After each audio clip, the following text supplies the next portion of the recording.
Big boss Malayalam season 6 ഫെബ്രുവരി 25 ആരംഭിക്കും എന്നായിരുന്നു മുമ്പ് പറഞ്ഞിരുന്നത്. പക്ഷേ ലാലേട്ടൻ്റെ തിരക്കുകൾ കാരണം ഷോ നീട്ടിവച്ചിരിക്കുകയാണ്. മാർച്ച് 10-നുള്ളിൽ ഷോ ആരംഭിക്കും എന്നാണ് ഇപ്പോൾ അറിയാനായിട്ട് നമുക്ക് സാധിക്കുന്നത്. ഡേറ്റ് ഇപ്പോഴും കൺഫേംഡ് അല്ല. ഇതിനുള്ളിൽ തന്നെ നിരവധി പ്രഡിക്ഷൻ ലിസ്റ്റുകൾ പുറത്തു വന്നിട്ടുണ്ട്. നിങ്ങൾ ആദ്യമായിട്ടാണ് ഈ ചാനൽ കാണുന്നതെങ്കിൽ സബ്സ്ക്രൈബ് ചെയ്യാൻ മറക്കല്ലേ. ഇത്തവണ സെറ്റ് ചെന്നൈയിൽ തന്നെ ആവാനാണ് സാധ്യത. കോമണേഴ്സിൻ്റെ ഓഡിഷൻ കഴിഞ്ഞു. സൂം മീറ്റിങ്ങിലൂടെയായിരുന്നു ഫസ്റ്റ് ഓഡിഷൻ നടത്തിയത്. ഇത്തവണ രണ്ടുപേരെങ്കിലും സാധാരണക്കാരുടെ ഇടയിൽ നിന്ന് ഉണ്ടാകാൻ സാധ്യതയുണ്ട്.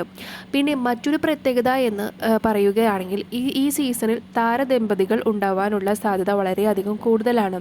വളരെയധികം ഫോളോവേഴ്സ് ഉള്ള സീരിയൽ നടിയായ മൃദുല വിജയും ഭർത്താവ് യുവകൃഷ്ണയും ആകാനായിട്ടുള്ള സാധ്യത വളരെയധികം കൂടുതലാണ്. കാരണം ഇവർക്ക് നല്ല രീതിയിൽ ഫാൻ ബേസ് ഉള്ളത് കൊണ്ട് ബിഗ് ബോസിൽ വന്നാൽ പുറത്ത് തരംഗമാവാനായിട്ട് ഇരുവർക്കും സാധിച്ചേക്കാം. പിന്നെ സീരിയൽ രംഗത്തു നിന്നും നടൻ അഖിൽ ആനന്ദാണ് മറ്റൊരാൾ.